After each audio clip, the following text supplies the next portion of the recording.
Okay, we are back. Sir Chris de la Cruz here. And this time we are going to discuss Introduction to Physics. And our topic is basically about measurement and the system of units.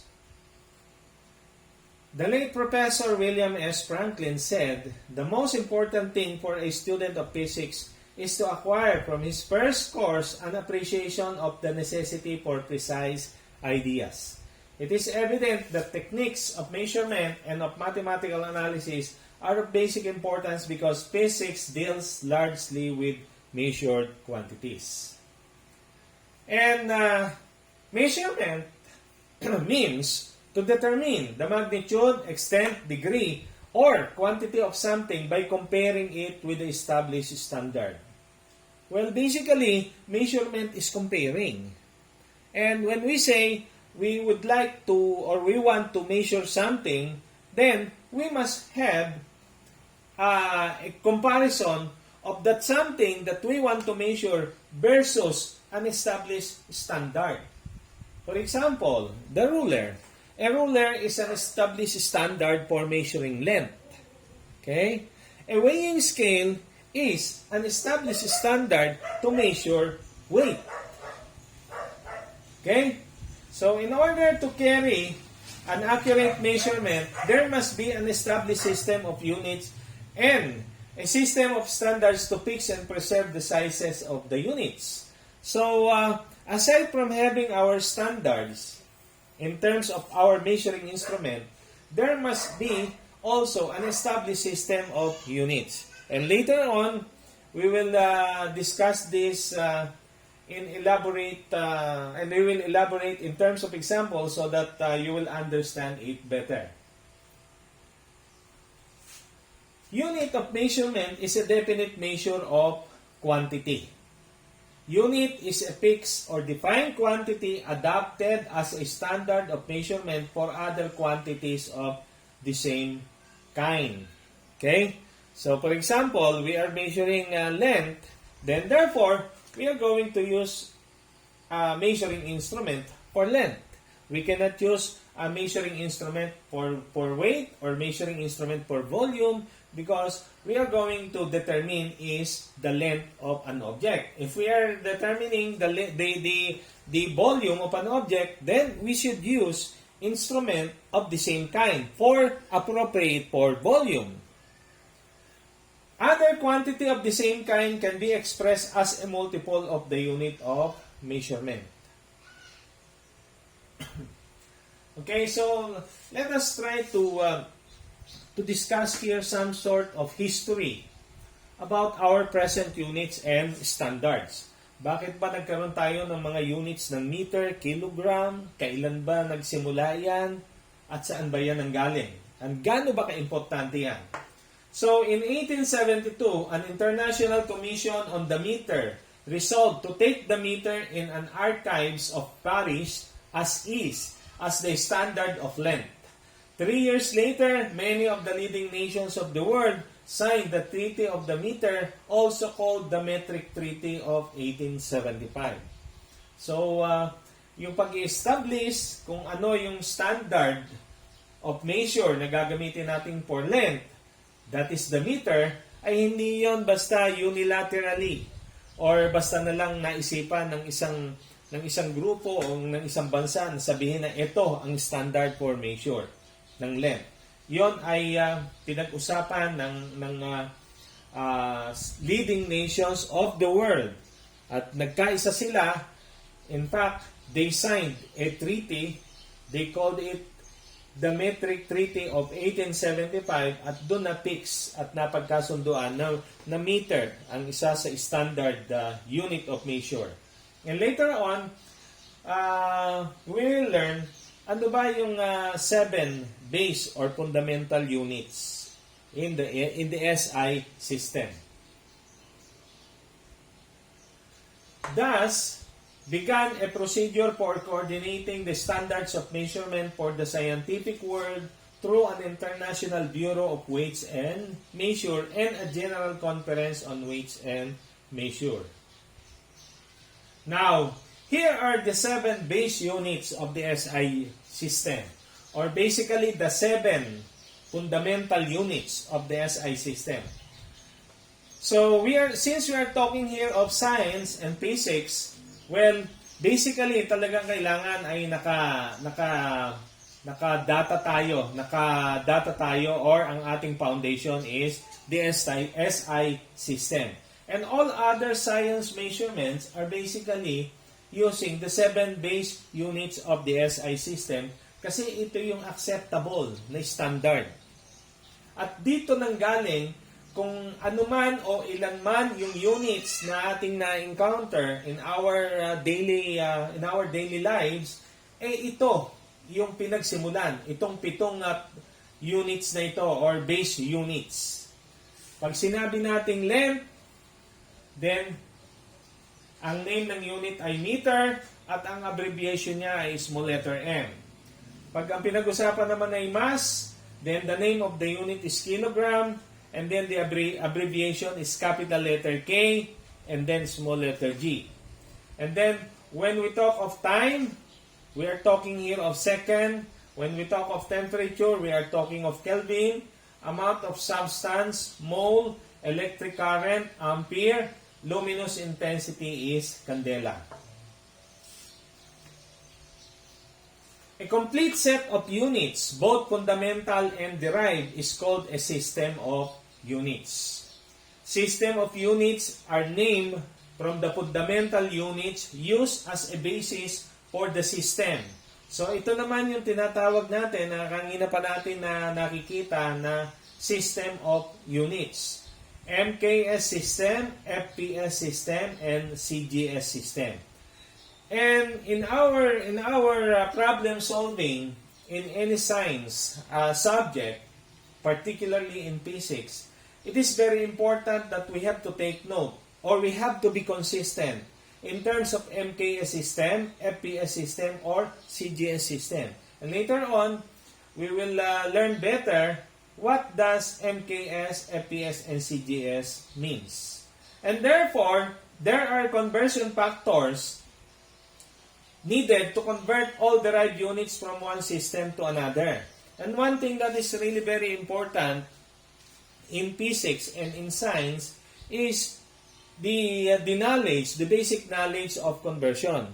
Because there are problems wherein the unit of length is given in terms of feet. But what we need in the formula for calculation is in terms of meter. And therefore, we should know how to convert feet into meter. And there are times that a given or particular problems, the mass is given in terms of grams. But before substituting it to the formula requires the unit of mass in terms of kilograms. So therefore, we should know how to convert grams into equivalent kilograms. So that's how important conversion is. So these are the 3 common system of units in physics. We have the so-called here MKS system, we have the CGS system, and we have the FPS system. Well, MKS, CGS, and FPS is just an initial for the 3 units that are associated in that particular system of units. For example, in terms of the MKS system, M stands for meter, K stands for kilogram, and S stands for second. CGS, C stands for centimeter, G stands for gram, and S stands for second. And in the FPS system, F stands for foot, P stands for pound, and S stands for second. Well, basically, FPS system is a system of units that is being used in Europe and in the United States.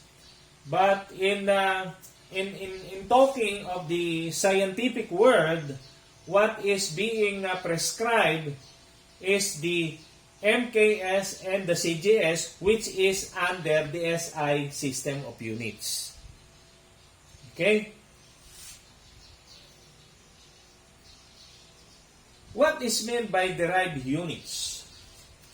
Derived unit by definition is a unit of measurement obtained by multiplication or division of any of the base units composed of two or more units usually formed based on mathematical formula. Because we have two units, the 7 base units, and then several units that are called derived units. And all the derived units basically form or came from the 7 base units or the 7 fundamental units. Okay? So let me give you some examples of the so-called derived units na nanggaling doon sa 7 base units or the 7 fundamental units under the SI units. And out of these are more than 20 derived units. Meron lamang tayong 7 base units or fundamental units in the SI system, pero napakarami yung derived. In fact, I think it's more than 20. Examples of the derived units. So, yung unit of Newton, meron siyang equivalent na kilogram-meter per second squared. So, this is basically a unit of weight or a unit of force. So, itong Newton is actually a derived unit because what are included in the 7 fundamental units are kilogram, meter, and second. Nabuo yung Newton because of the multiplication and division of several base units. Because ang base unit ay stand alone. Nag-iisa. For length or distance, it is meter. For mass, it is kilogram. For time, it is second. For temperature, it is Kelvin. For substance, then it is mole. Now, once na nag-combine itong mga base units na ito by multiplication or division in a particular formula in science, then ang tawag dito ay derived units. Okay? So, another example of derived unit is joule. So, this is a unit of energy. So, that is the same as kilogram meter squared per second squared, or another equivalent of joule is Newton times meter. So, they are derived units. Because there is no unit of joule in the 7 fundamental units. Okay? So, kung babalikan natin, ito yung ating 7 base units or the 7 fundamental units in the SI system. It's only meter, kilogram, second, Kelvin, mole, ampere, and candela. So, ito yung pinagsimulan o ito yung foundation ng lahat ng units of measurement and calculations na nakikita natin o ginagamit natin sa pangkasalukuyan. Ito yung pinagmulan. And out of this, napakarami na yung mga tinatawag natin na derived units. Another example is hertz.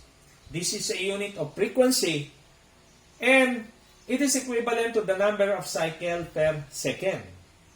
Another derived unit is the watt, which is unit of power, and that is equivalent to 1 joule per second or 1 kilogram meter squared per second cube, or pwede rin siyang equivalent to Newton meter per second. Well, yung mga units of volume na ngayon ay nakikita natin at na-encounter natin in terms of cubic measure, those are actually derived unit. For example, volume in terms of cubic feet, in terms of cubic meters, in terms of cubic centimeters, in terms of cubic inches, then iyon ay lahat ay derived units. Because in the seven fundamental units, ang unit of volume is in terms of liters. Then another derived unit is in terms of area, in terms of square measure. Like for example, square meters, square feet, square inch, square centimeter, and so on and so forth. They are also derived unit. Okay? The unit of speed, kilometers per hour, miles per hour, velocity, acceleration, and a lot more. Okay? So all other units that are not included in the 7 fundamental units or the 7 base units are called derived units. And basically, itong mga derived units na ito ay product of multiplication and division. Some other units that are not included in the 7 base units are actually converted. Siguro yung grams, kinonvert lang yon from kilogram. Okay? So, yung centimeter, basically, yon ay nanggaling din sa meter. Ginamitan lang siya ng SI prefixes. Okay? Like for example, kilogram. Then, it's basically grams na nilagyan ng SI prefix, which is kilo. And these SI prefixes like mega, tera, giga, nano, micro, milli, these are SI prefixes, and this is the topic that we are going to discuss later on after this measurement topic. Most of these derived units can be converted into other derived units. From MKS to CGS or CGS to FPS, MKS to FPS, and vice versa. Example, meter to feet, kilogram to slugs, kilogram to gram, Newton to dyne, and so on. It is therefore very important that a student of physics should know how to convert from one unit to another or from one system of unit into another. Now, here are some conversion factors that we are using or na na-encounter natin most of the time when we solve problem in physics and science. And here are some examples of conversion. Halimbawa, we are asked to convert 100 feet to inches.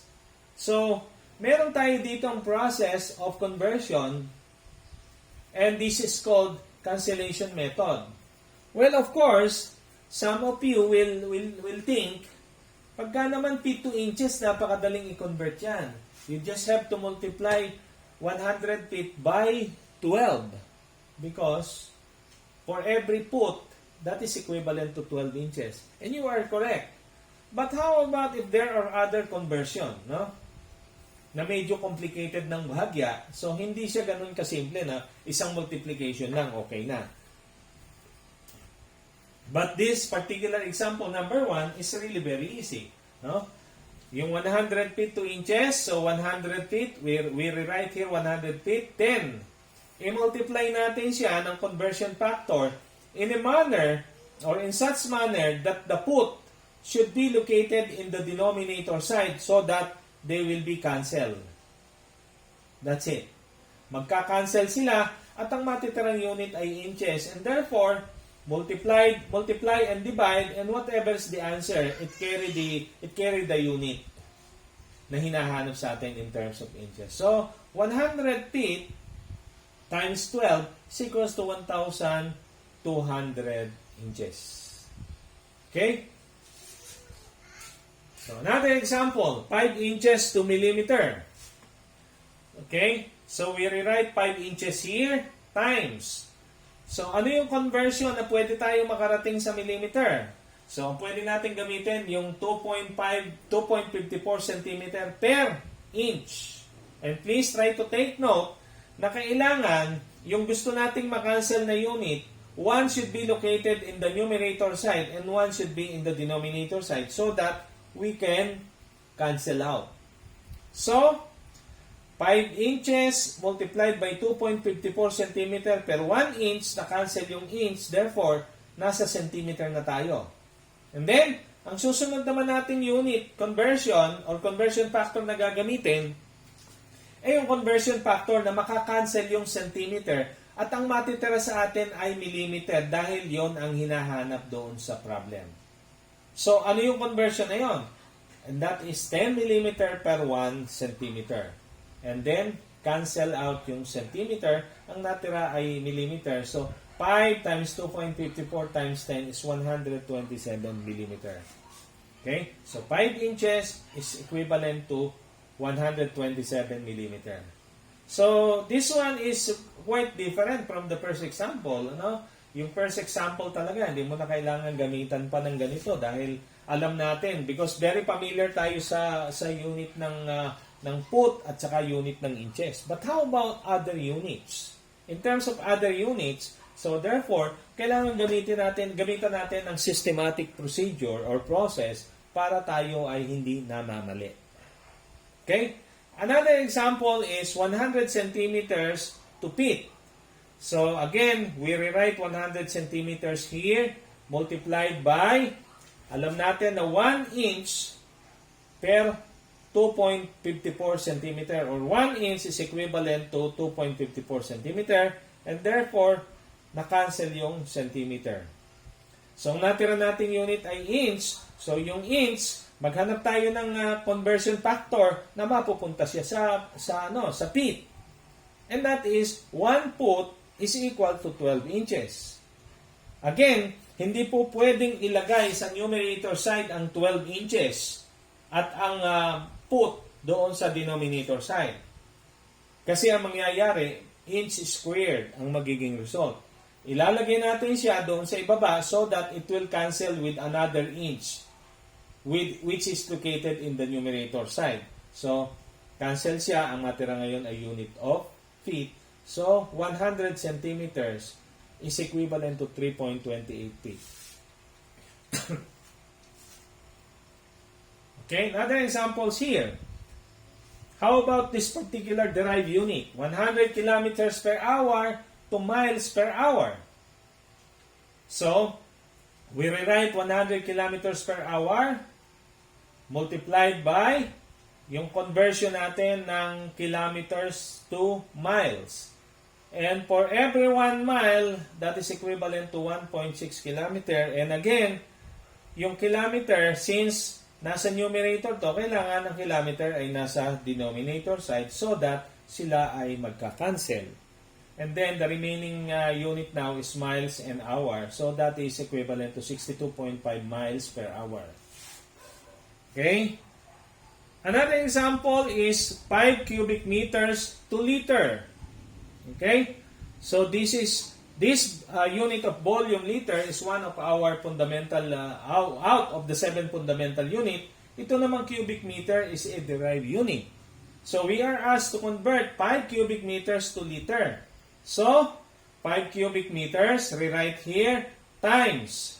Meron tayong conversion factor na for every 1 cubic meter, that is equivalent to 1,000 liters. Again, sa iba pa nakalagay yung cubic meter so that it will cancel out.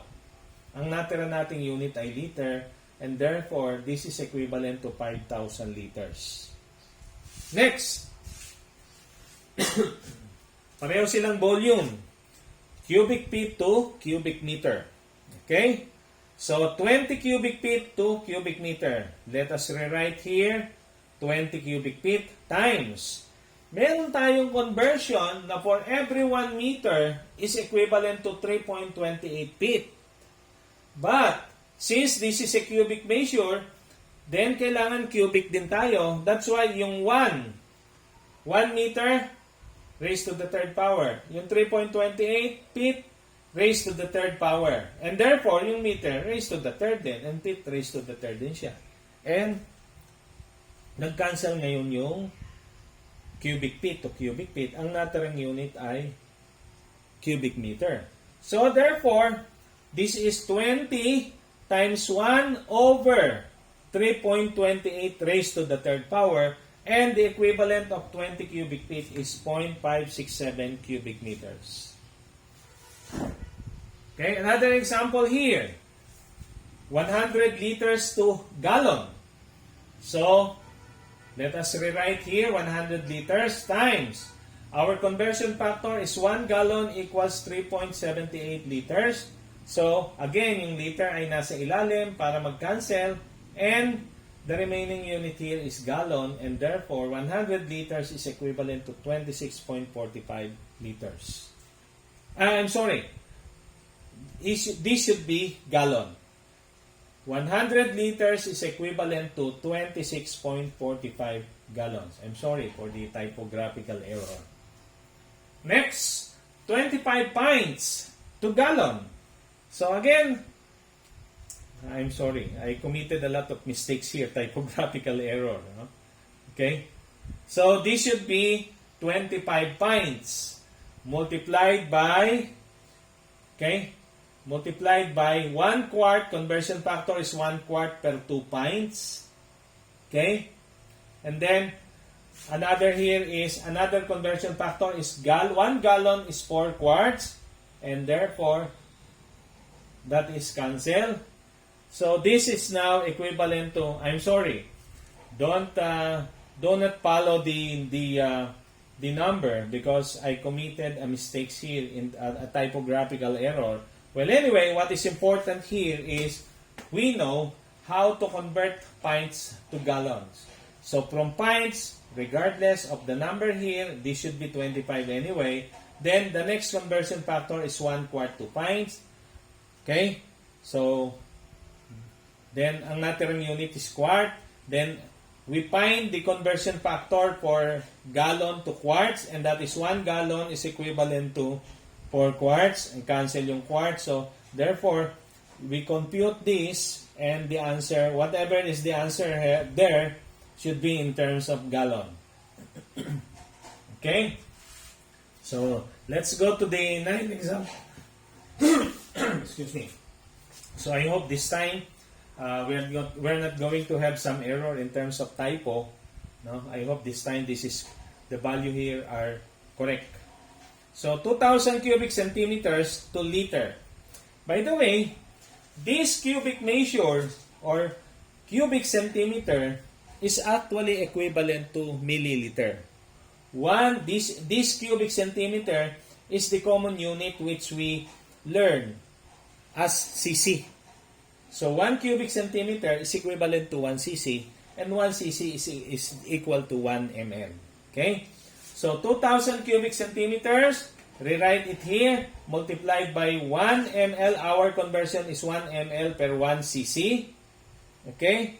So therefore, yung cubic centimeter is now cancelled, and natira na lang ay yung ml. And then let us multiply it with our last conversion factor, which is 1 liter per 1,000 ml, and cancel yung ml. So therefore, this is equivalent to 2 liters. Okay? So the next topic that we are going to discuss is all about the SI prefixes. If you are familiar with these prefixes, in the SI word, exa, tera, kilo, femto, pico, micro, nano, milli, giga, okay, and so on and so forth. Okay, so for more videos, please subscribe and press the notification bell. My YouTube channel is, you just type in the YouTube search bar, Sir Chris de la Cruz, or youtube.com/@sirchris550, and you will get there.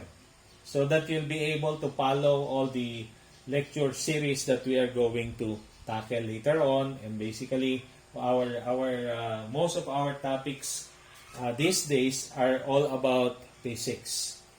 We have taken up today the basics about measurement and the system of units.